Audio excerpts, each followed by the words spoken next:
Hello students. तो वही पुराना सवाल है, स्टडी कैसी चल रही है आप लोगों की। अभी कुछ स्टूडेंट्स का, जैसा कि मैंने आपसे पहले भी कहा है, कि मैं जब पूछता हूं आपसे कि आपकी स्टडी कैसी चल रही है, तो इसका आंसर ऑब्वियसली अपन लाइव है नहीं, और नहीं आपके पास तुरंत ऐसा कुछ है कि आप रिप्लाई कर सको कि सर इस तरह से चल रही है। तो एक ही ऑप्शन है कि हाँ, आप जो व्हाट्सएप नंबर है डिस्क्रिप्शन में है, उससे आप हमें बता सकते हो कि कैसी चल रही है और क्या रिक्वायरमेंट है। लास्ट लेक्चर जो था अपना करंट इलेक्ट्रिसिटी का, जो मैंने आपको यहां बताया रेजिस्टिविटी का, तो उस पर से कुछ स्टूडेंट्स का जरूर आया था कि सर एक काम कीजिए, थोड़ा सा ये बता दीजिए हमें कि रेजिस्टिविटी किस पर या रेजिस्टेंस डिपेंड करते हैं। तो आज वही हम डिस्कस करने वाले हैं। ठीक है, आज 14 जनवरी है, संक्रांति, और मेरा भी आपसे यही कहना है कि आप अपना काम कीजिए। रिजल्ट जैसा भी आए उस पर सोचने की जरूरत नहीं है, बिल्कुल ही नहीं है। आपको अपना काम करना है। तो यकीन मानो, आपके जो पेरेंट्स है वो भी यही देखते हैं। अनफॉर्चुनेटली कई बार आप काफी लेबर करते हो और रिजल्ट आपका खराब हो जाता है, होता है ऐसा। बट ज्यादातर पेरेंट्स आपको कुछ नहीं कहते, क्योंकि वो देखते हैं कि हमारे बच्चे ने लेबर किया है, काफी किया, स्टडी काफी अच्छे से किया है। और एक बात बताएं, इंपॉर्टेंस इसी चीज की होती है। जैसा 14 जनवरी है, संक्रांति, तो एक बहुत अच्छी चीज याद आ गई महाभारत पे हमें। हुआ क्या था, 2 मिनट का टाइम है, उसके बाद हम ऐसे स्टार्ट करते हैं। एक बात आती है महाभारत में, वो ये आती है कि महाभारत में जब भगवान कृष्ण से पूछा गया कि सबसे महाभारत में योद्धा कौन था, वैरियर जो सबसे ज्यादा था, और सबसे ज्यादा कावर्ड कौन था, ये पूछा गया। तो जैसा कि महाभारत में जानते हैं कि पितामह भीष्म बाणों की शैया पर थे, अर्जुन ने जो किया था। उसके बाद से जब सूर्य उत्तर की तरफ है, संक्रांति के बाद सूर्य हमारे जो सन है उनकी पोजीशन चेंज होती है और इक्वेटर की तरफ मूव करते हैं।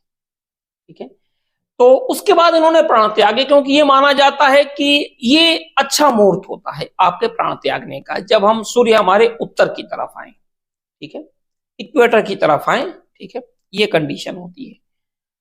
तो कहा गया, अच्छा दूसरी चीज पितामह भीष्म ने कहा था कि जब हम देखेंगे कि हस्तिनापुर जो उस समय था, जिसके लिए पांडव लड़ाई कर रहे थे, तो ये कहा गया था कि हस्तिनापुर जब हमारा पूरी तरह से सुरक्षित होगा, उसके बाद मैं प्राण त्यागूंगा। ये उनका कहना था, गलत भी नहीं थे, उनको ये रिस्पॉन्सिबिलिटी दी गई थी। खैर हम आते अपनी जगह पे। उनसे पूछा गया सबसे बड़ा योद्धा कौन था, तो उन्होंने कर्ण को कहा। क्यों कहा? क्योंकि सारी स्थिति, सब कुछ प्रतिकूल था, उसके अगेंस्ट था, सब कुछ A to Z, starting to last, सब कुछ अगेंस्ट था, फिर भी वो लड़ा और मर गया, हार नहीं मानी उसने। तो आप ये मत सोचो कि हमारे साथ ये प्रॉब्लम है, हमारे साथ ये प्रॉब्लम है, और इतनी प्रॉब्लम हो कि हमने इतने परसेंट मार्क्स लाए या हमारा यहां सिलेक्शन हुआ, नहीं। जितनी चीजें प्रतिकूल होगी, भाई पोटेंशियल तभी तो बात है। और पितामह भीष्म, उनके लिए क्या कहा गया कि पितामह भीष्म ने यह कहा था कि मैं जब देखूंगा सब कुछ क्लियर है, हस्तिनापुर पूरी तरह सुरक्षित है, तब मैं अपने प्राण को त्याग दूंगा। इच्छा मृत्यु का उनके ऊपर वरदान था, जब चाहेंगे तभी मरेंगे। इच्छा मृत्यु मतलब ये है। तो भगवान कृष्ण ने क्या कहा कि वीर कभी, जो भी योद्धा होता है, वो कभी मृत्यु का इंतजार नहीं करते, तो इसीलिए उनको सबसे उन्होंने कायर माना। तो वही मैं आपसे भी कहूंगा कि आप अपना काम करो, जो आपके लिए, क्या स्थिति है आपकी, कोई फर्क नहीं पड़ता। आप ऐसे बैकग्राउंड से हो जहां बिल्कुल हाई फाई है, क्लास 1, कोई फर्क नहीं पड़ता। आप ऐसी जगह से आ जाए, क्लास लो, हायर और लोअर से मेरा मतलब, बस आज की डेट में समझिए, मैं बिल्कुल क्लियर करूं, हायर और लोअर केवल और केवल आदमी के जो आज की डेट में पैसे का स्टेटस है वही बताता है। जिनके पास पैसे ज्यादा है हायर क्लास, जिनके पास अपने काम चलने लायक सब कुछ चीजें चलती है, हम आप जैसे मैक्सिमम लोग हो गए मिडिल क्लास। और कई लोग ऐसे भी हैं जो नहीं होना चाहिए, जिनके पास ये है कि आज खाए और बस कमाए और खाए, नेक्स्ट डे का पता नहीं, वो लोअर क्लास। इसके अलावा कोई क्लास दुनिया में नहीं होती। ये सब फालतू की बातें हैं, ठीक है, कि ये ब्राह्मण है, बनिया है, ये क्या बोलते हैं गुप्ता हैं, और ये श्रीवास्तव हैं, और ये क्या बोलते हैं कुशवाहा है, कहीं कुछ नहीं है, सब कुछ फालतू की बातें। तीन ही क्लास होता है, एक जिनके पास बहुत पैसा है, सोचने की जरूरत नहीं, अगले 7 पुस्त बैठ के खाएंगे, वो हायर क्लास है। जैसे अपना IAS लॉबी हो गई या पॉलिटिकल जो मिनिस्टर हो गए, उनकी बात हो रही है। दूसरे हम आप जैसे लोग हैं कि चलो भाई कुछ काम भी कर लिया, कुछ समाज को भी मेंटेन कर लिया, थोड़ा बहुत आगे के लिए रख लिया, ये हम लोग मिडिल क्लास हैं। और एक लोअर क्लास वही है जिनमें कि बस इतना है कि चलो अपना काम चला लिया, आज मेहनत कर ली, आज अपना काम चल गया, बस आगे का कुछ नहीं। ये अपना लोअर क्लास है, बस और कुछ नहीं है। कहीं कोई कास्ट वाला जो जाति वाली बात है ना, मैं बिल्कुल नहीं मानता, ऐसा कुछ है ही नहीं, सब फालतू की बातें। ठीक है, चलो क्या करना, मैं तो उसकी बात कर रहा था 14 जनवरी की। हम आते हैं यहां पे टेम्परेचर डिपेंडेंस ऑफ रेजिस्टेंस क्या होता है। तो इसमें सबसे पहले हम बात करेंगे कंडक्टर की।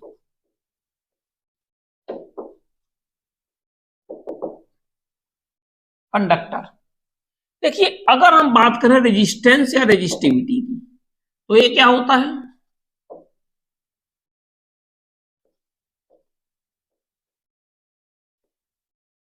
टाउ इक्वल टू, ये m है, m को हम लोग बोलते हैं mass of electron, n free electron density, E charge of electron, tau relaxation time. होता क्या है आप ये थोड़ा समझिएगा। अगर हमने टेम्परेचर को इंक्रीज किया, क्या प्रॉब्लम आएगी, ये थोड़ा समझना है आपको। जैसे फॉर एग्जांपल यहां पे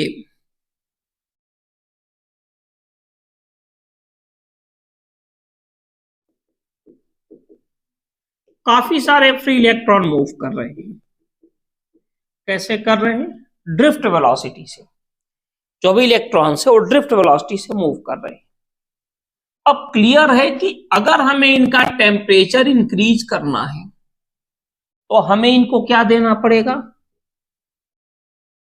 हीट है, दूसरा कोई ऑप्शन तो है, और भी ऑप्शन है बट सिंपल ऑप्शन है ये, हमें इनको क्या देना पड़ेगा, हीट।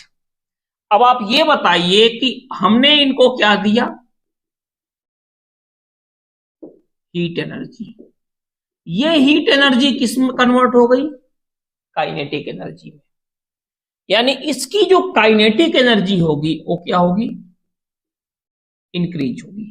अच्छा, काइनेटिक एनर्जी इंक्रीज होने से क्या होगा ये बताइए, स्पीड इसकी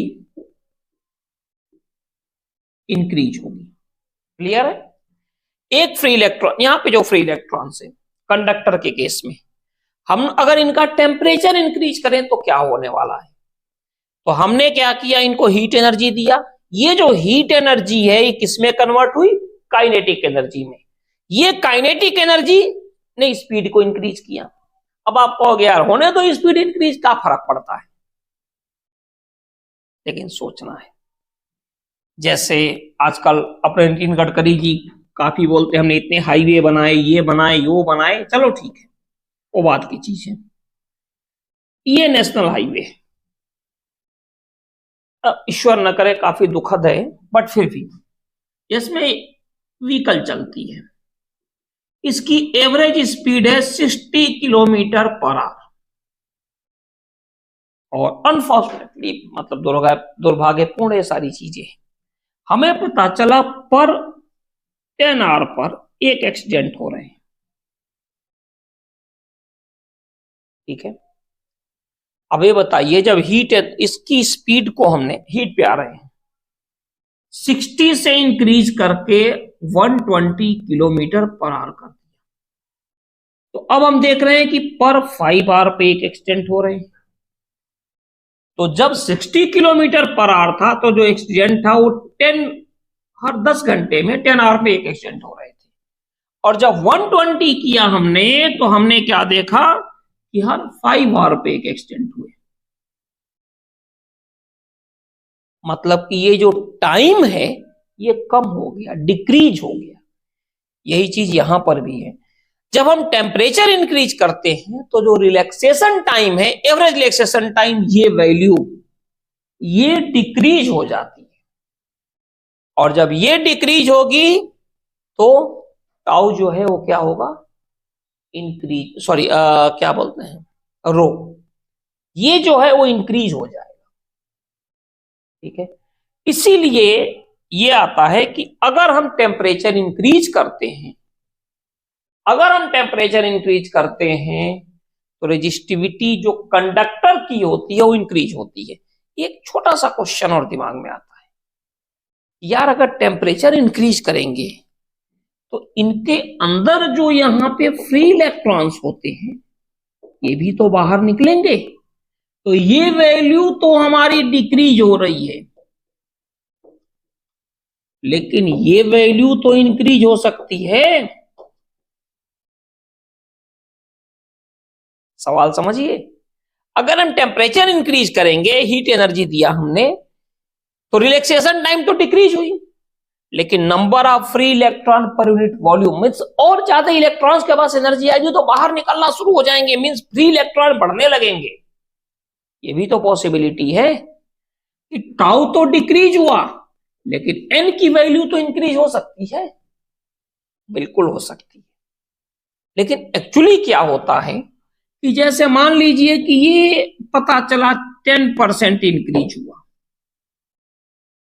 और ये 80% डिक्रीज हो गया, अब इफेक्टिव तो यही होगा ना। इसीलिए जब भी कंडक्टर के केस में हम इसकी बात नहीं करते हैं, क्योंकि ये इफेक्टिव नहीं होता, हमेशा हम उसकी बात करते हैं जो इफेक्टिव होता है।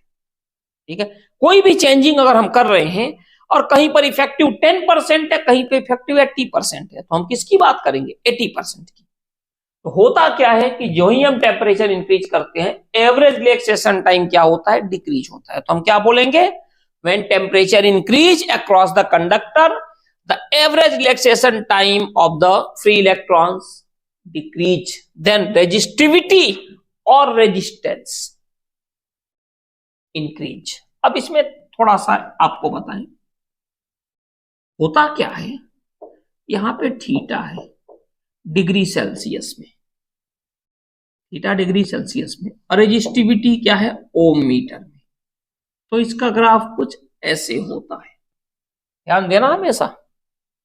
और अगर आपसे कहा जाए कि यार हमें डिग्री सेल्सियस कुछ अच्छा नहीं लग रहा, भाई अलग अलग लोगों का टेस्ट होता है, कुछ लोगों को लग रहा है यार हमें केल्विन में अच्छा लग रहा है, तो कोई दिक्कत नहीं है भाई, ये तो वही है ओम मीटर, रेजिस्टिविटी की यूनिट, तो ऐसे होता है। तो हमेशा आप ध्यान रखिएगा, एक्स एक्सिस पे जो टेम्परेचर है वो डिग्री सेल्सियस है या केल्विन है। अगर केल्विन है नो प्रॉब्लम, 0 से स्टार्ट कर लो, ये जो ओरिजिन है। लेकिन अगर डिग्री सेल्सियस है तो 0 डिग्री सेल्सियस पर भी कंडक्टर का कुछ ना कुछ रेजिस्टेंस होता है।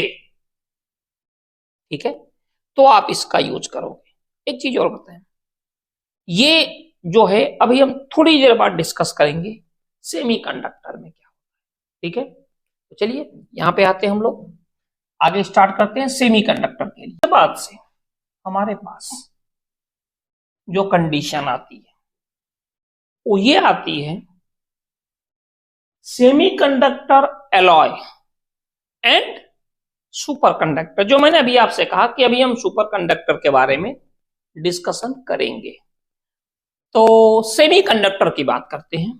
देखो सेमीकंडक्टर क्या होता है, हालांकि लास्ट लेक्चर जो अपना है सेमीकंडक्टर एंड डिवाइसेज, उसमें हमने इसको डिस्कशन किया है। सेमीकंडक्टर जो होते हैं वो हमेशा, नाम से क्लियर है, बीच में लाई करते हैं कंडक्टर एंड इंसुलेटर के। जैसा कि मैंने पहले आपसे बताया कि इंसुलेटर क्या होते हैं, इंसुलेटर वो होते हैं जिनके पास फ्री इलेक्ट्रॉन होते ही नहीं है। कंडक्टर क्या होते हैं, जिनके पास बहुत सारे फ्री इलेक्ट्रॉन होते हैं, बहुत सारे। और सेमीकंडक्टर दोनों के बीच में होती है। ह्यूमिडिटी के बीच वाली बात नहीं कर रहा हूं मैं, कंडक्टर की बात कर रहा हूं, ठीक है। ये बीच में होते हैं हमेशा, मींस लो टेम्परेचर पे इंसुलेटर होते हैं, और टेम्परेचर इंक्रीज हुआ तो कंडक्टर बन जाते हैं। इसीलिए इनका हमने बीच का नाम रख दिया सेमी कंडक्टर, जो कंडक्टर और इंसुलेटर के बीच में लाई। अब आप कहोगे कैसे, तो देखो इसमें क्या होता है कि जो भी इलेक्ट्रॉन होते हैं ये न्यूक्लियस के फोर्स के इन्फ्लुएंस में होते हैं। अब यार न्यूक्लियस के फोर्स के इन्फ्लुएंस में है, तो ये बताइए कि इससे कभी बाहर निकल आएंगे? नहीं निकल पाएंगे भाई, अपने आप तो नहीं निकल पाएंगे। जैसे होता है ना, कई सारे पार्टी के कार्यकर्ता होते हैं, पॉलिटिकल पार्टी के, उन्हें यही दिखता है कि भाई जो कुछ है ये सही है, अपना नेता, मैं इससे नहीं आ रहा हूं, पॉलिटिकल मैं नहीं हूं और शायद कभी होऊंगा भी नहीं। जो बीजेपी का उसे लगता है यार मोदी जी सही है, जो सपा का है लगता है अखिलेश जी सही है, जो बसपा का है उसे लगता है कि भाई मायावती जी सही है, जो कांग्रेस का है उसे लगता है कि राहुल जी सही है, यही लगता है। वो उनके इन्फ्लुएंस में होता है, उससे बाहर नहीं आ पाता। लेकिन जब उसे लालच दिया जाता है या कोई समझाता है देखो यार तुम्हारा नेता यहां पे गलत है, मीन्स एनर्जी दी जाती है, तो सोचता है छोड़ो यार फालतू की बातें, बाहर निकलो। बाहर निकल के कहां जा रहे, छोड़ दो, फिलहाल तो बाहर निकल जाता है। वही सेम कंडीशन यहां पे है।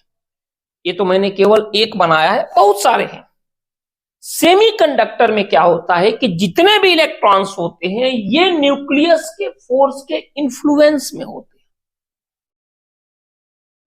अब यार न्यूक्लियस के फोर्स के इन्फ्लुएंस में सारे इलेक्ट्रॉन हैं, तो बाहर तो निकलने से रहे, अब फ्री इलेक्ट्रॉन तो है ही नहीं, और जब फ्री इलेक्ट्रॉन नहीं है तो लो टेम्परेचर पर क्या हो गए, इंसुलेटर। अब क्या हुआ, अब हमने टेम्परेचर बढ़ाना शुरू किया, इनको हीट एनर्जी देना शुरू किया, तो अब ये धीरे धीरे बाहर निकलने शुरू हुए और फ्री इलेक्ट्रॉन्स मिलने स्टार्ट हो गए। यानी कि जो रो की वैल्यू होती है m अपान n स्क्वायर टाउ, तो जब टेम्परेचर बढ़ाएंगे तो n की वैल्यू इंक्रीज होती है। n क्या है, number of free electrons per unit volume. आप कहोगे सर टाउ की बात क्यों नहीं कर रहे हो, तो क्यों करें, दो गाड़ी के बीच में हाईवे का एग्जांपल दिया, एक्सीडेंट तो तभी होगा ना जब दो गाड़ी होनी चाहिए। अब एक ही गाड़ी जा रही है, अब आपको डिवाइडर लड़ गई, भाई छोड़ दो, वो अलग बात है। अगर हम कहें कि टू व्हीकल का एक्सीडेंट हुआ तो उसके लिए एटलीस्ट टू व्हीकल का होना जरूरी है कि नहीं, है ना। अगर न्यूज ये आ रही है कि टू व्हीकल का एक्सीडेंट हो गया, तो यार टू व्हीकल तो होनी चाहिए, वो तो है ही नहीं। यहां तो टेम्परेचर बढ़ाया तो एक सिंगल इलेक्ट्रॉन बाहर निकला, एक हाईवे पर अकेले गाड़ी गई, हाँ कार से कार का टक्कर हो गया, दूसरी कार कहां है भाई पता नहीं, इसका न्यूज गलत हो गई। तो यहां पर भी वही चीज है कि जब हम टेम्परेचर बढ़ाएंगे तो एन की वैल्यू इंक्रीज होती है, टाउ की तो बात ही नहीं होती है, क्योंकि कंडक्टर में बहुत सारे फ्री इलेक्ट्रॉन होते हैं, आपस में कोलिजन होता है, यहां तो है ही नहीं, यहां तो है ही नहीं, तो फिर एन की वैल्यू इंक्रीज होती है, number of free electrons per unit volume, और एन कहां है, डिनोमिनेटर में। ये वैल्यू इंक्रीज होगी तो टाउ की वैल्यू क्या होगी, डिक्रीज। और इस तरह से हम लोग क्या देखते हैं, क्योंकि थीटा अगर डिग्री सेल्सियस में है और रेजिस्टिविटी जो कि ओम मीटर में है, तो हम अगर टेम्परेचर इंक्रीज करेंगे तो रेजिस्टिविटी धीरे धीरे डिक्रीज होगी। 0 डिग्री पर काफी हाई रेजिस्टिविटी होती है, अब टेम्परेचर इंक्रीज करते हैं तो रेजिस्टिविटी धीरे धीरे कम होती है, यानी कंडक्टिविटी इंक्रीज होती है, ठीक है। अब ये तो हो गया सेमीकंडक्टर के लिए, टेम्परेचर इंक्रीज करने पर रेजिस्टिविटी या रेजिस्टेंस दोनों ही डिक्रीज होते हैं। अब आपसे पूछा जाए एलॉय का क्या होता है, तो हमने यहां पे लिखा है एलॉय, ये एलॉय एंड सुपर कंडक्टर, इनका क्या होता है, तो इसको हम डिस्कस करने जा रहे हैं। ठीक है, एलॉय की बात करने जा रहे हैं। एलॉय के साथ क्या होता है, तो सबसे इसके बाद सेमीकंडक्टर के बाद सेकंड आता है एलॉय। एलॉय क्या होता है, तो देखिए एलॉय के लिए केमिस्ट्री की डेफिनेशन अलग है, हमें मतलब नहीं यार केमिस्ट्री से, वैसे ही यार समझ में कम आती है। ठीक है, एलॉय, एलॉय क्यों लिए बोलते हैं हम लोग कि एलॉय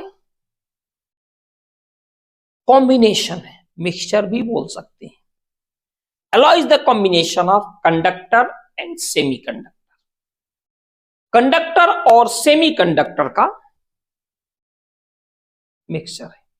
ठीक है, अब आपको एक बात बताएं, सेमीकंडक्टर को हम यहां एस से रिप्रेजेंट करेंगे और कंडक्टर को, जो अपना कंडक्टर है, उसको हम सी से रिप्रेजेंट करेंगे। CS कंप्यूटर साइंस भी नहीं होगा, SC आप पढ़ोगे शेड्यूल कास्ट भी नहीं होगा, ये फिजिक्स है। ठीक है, तो यहां S का मतलब सेमीकंडक्टर और C का मतलब कंडक्टर। मैं क्यों बोल रहा हूं ये मैं बता रहा हूं आपको। ठीक है, ये गवर्नमेंट जाने, SC ST जनरल OBC, अपन टीचर है, अपन को इतना पता है कि हाँ अपना काम एजुकेशन देना है, तो हम उसी की बात करेंगे। ठीक है, अपने लिए सभी समान है, पॉलिटिकल पॉइंट ऑफ व्यू को जाने का कोई मतलब नहीं है। ठीक है, होना भी नहीं चाहिए। जिस दिन टीचर पॉलिटिकल हो गया, एजुकेशन के लिए सबसे खराब बात वही होगी। तो मैं मानता हूं कि अगर जो टीचर पॉलिटिकल है वो निहायत ही गलत है, होना भी नहीं चाहिए। ठीक है, इसीलिए मैंने पहले आपसे कहा यहां सी का मतलब कंडक्टर और एस का मतलब सेमीकंडक्टर है। ठीक है, अब क्या है, एलॉय के लिए हम ये बोलते हैं कि एलॉय कॉम्बिनेशन होता है कंडक्टर एंड सेमीकंडक्टर का, जिसमें टेम्परेचर इंक्रीज अगर हम करते हैं तो रेजिस्टिविटी स्लाइटली इंक्रीज होती है।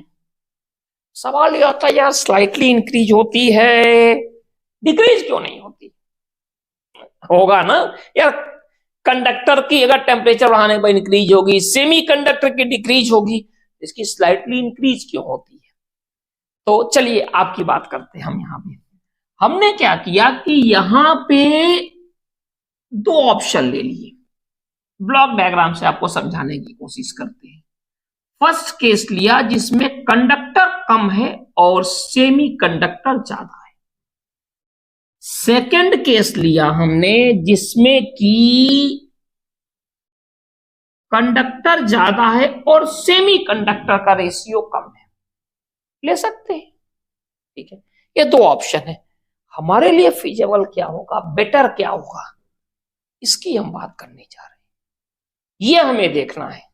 तो देखिए सबसे पहला केस ले रहे हैं जिसमें कि कंडक्टर के रिस्पेक्ट में सेमी कंडक्टर का इफेक्ट ज्यादा है।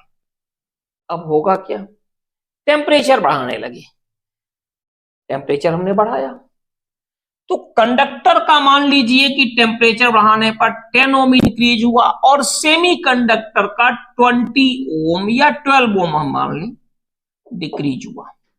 ओवरऑल हमने क्या देखा कि 2 ओम का डिक्रीज हुआ।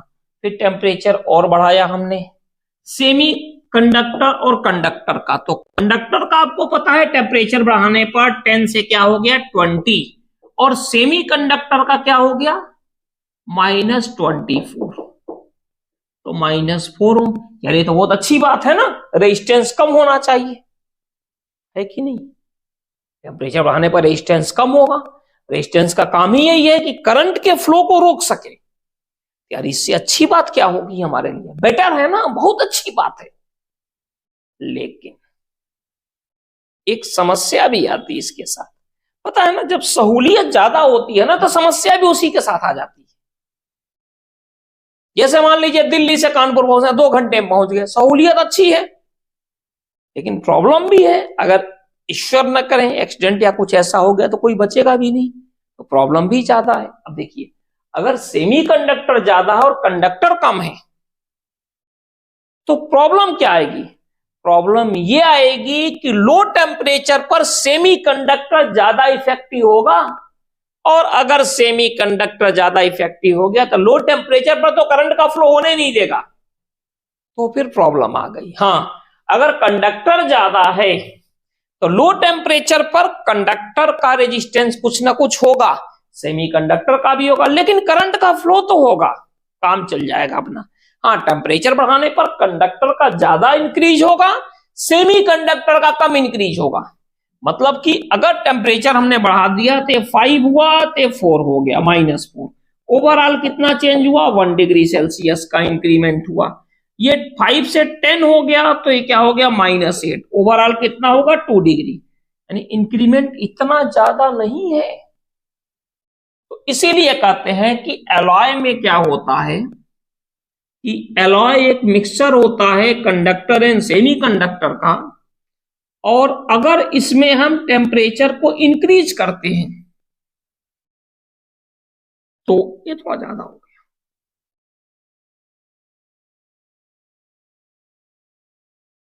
तो जो इसकी रेजिस्टिविटी होती है वो स्लाइटली बट लीनियरली इंक्रीज होती है, क्योंकि कंडक्टर की क्वांटिटी थोड़ा सा हम ज्यादा रखते हैं। ठीक है, अब सेमीकंडक्टर हो गया, एलॉय हो गया, अब बात आती है सुपर कंडक्टर। सुपर कंडक्टर क्या होता है ये देखिए। अब लास्ट आता है सुपर कंडक्टर। सुपर कंडक्टर क्या होता है? सुपर कंडक्टर का नाम सुनते ही दिमाग में आता होगा सुपरमैन। सुपरमैन जो मैन की एक्सट्रीम लेवल होगा, सुपरमैन। उसी तरह से कंडक्टर का एक्सट्रीम लेवल, सुपर कंडक्टर। ठीक है, अब वीमेन का मत पूछ देना यार, ठीक है, आप ही से बोल रहा हूं, ठीक है, आप लोगों के साथ है ऐसा। चलिए,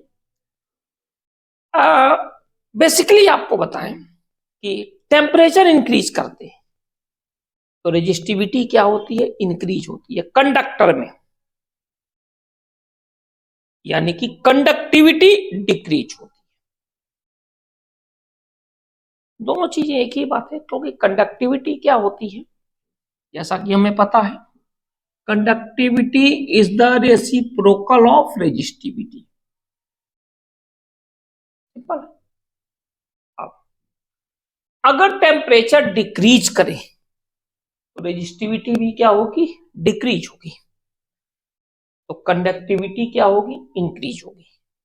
टेम्परेचर डिक्रीज करते गए करते गए करते गए करते गए, एक कंडीशन ऐसी आई जब कंडक्टिविटी क्या हो गई? जीरो। सॉरी, रेजिस्टिविटी क्या हो गई? जीरो। तो कंडक्टिविटी क्या हो गई? इंफिनिटी। मीन्स टेम्परेचर इंक्रीज करने पर रेजिस्टिविटी इंक्रीज हुई, टेम्परेचर डिक्रीज करने पर रेजिस्टिविटी डिक्रीज हुई। When temperature increase the resistivity also increase, when temperature decrease the resistivity also decrease. If temperature continuously decreases the resistivity also decreases at a particular temperature. When resistivity becomes zero, conductivity becomes infinite. एक ऐसा temperature जब resistivity zero हो जाती है तो conductivity infinite हो जाती है। उस टेम्परेचर को हम बोलते हैं क्रिटिकल टेम्परेचर, थीटा सी से डिनोट करते हैं। Theta C is called critical temperature. At critical temperature resistivity becomes zero and conductivity becomes infinite, and property is called superconductivity, and conductor is called superconductor. Critical temperature पे resistivity zero हो जाती है, conductivity infinite हो जाती है। Infinite super, infinite super, यानी जो conductivity है वो सुपर कंडक्टिविटी हो गई प्रॉपर्टी। और कंडक्टर क्या हो गया? Super conductor. Man Superman, conductor super conductor. Man सब कुछ कर ले, जो चाहे वो कर ले, ठीक है। सुपरमैन। कंडक्टर, काम क्या है? कंडक्ट करना, जितना चाहे उतना कंडक्ट कर ले, सुपर कंडक्टर। रेजिस्टिविटी 0 है, कोई लॉस हो ही नहीं रहा है, ठीक है, ये हो गया। तो इस केस में क्या है, समझिए इस चीज को। तो ये क्या होता है कि यहां पे जो थीटा होता है वो केल्विन में होता है, और ये जो होता है ये होता है ओम मीटर, और ये कुछ ऐसे होता है 0 1 2 3 4 5 6 7 8, अप्रॉक्स 4, या कुछ बुक्स ने लिखा है ये है 4.15 केल्विन, और ये थीटा सी जो है ना ये है 4.15 केल्विन। थीटा सी है केल्विन टेम्परेचर, किसके लिए? मरकरी के लिए भाई, सबके लिए नहीं होता है, सबके लिए अलग अलग होता है। तो मरकरी के लिए केल्विन टेम्परेचर 4.15 केल्विन है, यानी 4.15 केल्विन पे जो हमारे पास कंडक्टर होता है सुपर कंडक्टर बन जाता है। रेजिस्टेंस का कोई लोचा ही नहीं है, हीट लॉस भी 0 है। अब यार लेकिन 4.15 पे कोई सरवाइव तो करे। यहां तो पता चला कि 0 से अगर माइनस में गया तो कई लोग नहीं कर पाते सरवाइव। मैं ग्रीनलैंड की बात नहीं कर रहा हूं, लेकिन जनरली, ठीक है। अब ऐसा नहीं होता कि केवल यहीं पर होता है, एक और चीज आती है, और ये आता है नायोबियम के लिए। जो क्रिटिकल टेम्परेचर है, मैंने अभी आपसे कहा ना, अगर टेम्परेचर इंक्रीज करेंगे रेजिस्टिविटी इंक्रीज होगी, टेम्परेचर डिक्रीज करेंगे रेजिस्टिविटी डिक्रीज होगी। At a particular temperature when resistivity becomes 0, conductivity becomes infinite, the temperature is called critical temperature, and conductor is called superconductor, and its property is called superconductivity. different material के लिए क्या होता है? different, it is different for different material. अब एक material आता है, chemistry अच्छी होगी पता होगा, नायोबियम। नायोबियम, ध्यान रखिएगा यहां केल्विन होना चाहिए, गलती से अगर सेल्सियस लिख दिया सब कुछ खराब। ये जो होता है 2 4 6 8 10 12, ये जो होता है वो 9 होता है। थीटा सी जो होता है वो 9 केल्विन होता है नायोबियम के लिए। टेम्परेचर कम किया, रेजिस्टिविटी कम होती है, जो ही 9 पे आए 0, और फिर ये हो गया सुपर कंडक्टिविटी, ठीक है। तो ये कंडीशन हमारी इतना हो गई। टेम्परेचर के साथ क्या इफेक्ट होता है?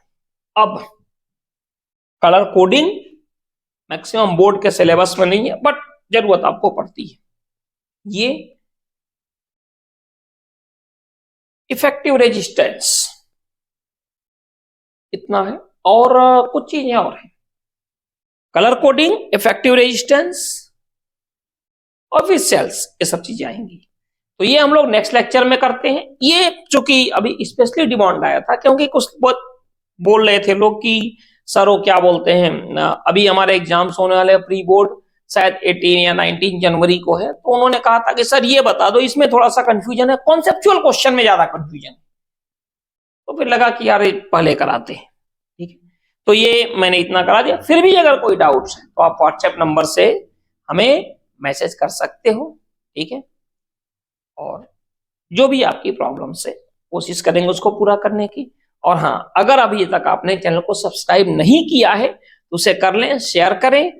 इसके अलावा अगर कोई प्रॉब्लम्स आती है तो व्हाट्सएप नंबर पे कमेंट से आप हमें बता सकते हो, ठीक है, कि सर ये चीज दिक्कत आ रही है, थोड़ा सा आप ये कर दो तो बेटर है, ठीक है। स्मार्ट बोर्ड का मत बोलना भाई, स्मार्ट बोर्ड तो अभी नहीं करने वाले हैं, ठीक है, उतना अमाउंट में नहीं है अपने पास। जो कुछ भी आपके सामने है, और आप लोगों का सहयोग, इसी से सारी चीजें अच्छी चल रही है, और मैं इससे खुश हूं, ठीक है। वो भी करेंगे, थोड़ा सा चीजें सही हो, आप लोगों का सहयोग आएगा तो भी हो जाएगा, कोई बड़ी चीज नहीं है, ठीक है। तो चलिए फिर हम लोग नेक्स्ट लेक्चर में मिलते हैं इसके बाद, ठीक है। तो चलिए फिर नेक्स्ट लेक्चर में मिलते हैं, और जो भी आपके डिमांड्स है एक बार हमें मैसेज करके आप बता दो। जैसे किसी स्टूडेंट ने बताया यहाँ पे राघव, खैर नाम तो मैं लेना अच्छा नहीं लगता, मैंने बोल दिया, खैर ठीक है कोई बात नहीं। तो उन्होंने बोला था मुझसे, तो मैंने करा दिया। कोई बात नहीं, आप भी बता दो, मैं उसे करने की कोशिश करूंगा। ठीक है, तो चलिए मिलते हैं नेक्स्ट लेक्चर में। Thank you.